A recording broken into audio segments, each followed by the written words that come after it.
Meus amigos, o Evangelho de João, capítulo 1, o versículo 11, fala da seguinte coisa que aconteceu com Jesus e que hoje está acontecendo. Incrível, mas no meio do povo que se diz cristão.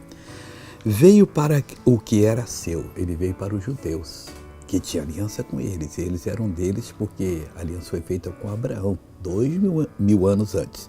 E os seus não receberam. Muitas vezes a palavra revelada vem para o povo de Deus, que vai resolver os problemas do momento e os futuros.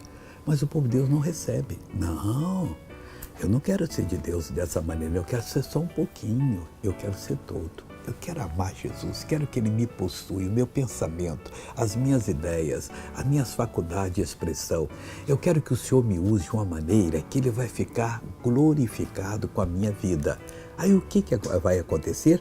Ele também vai me glorificar. É isso que Ele quer fazer com você.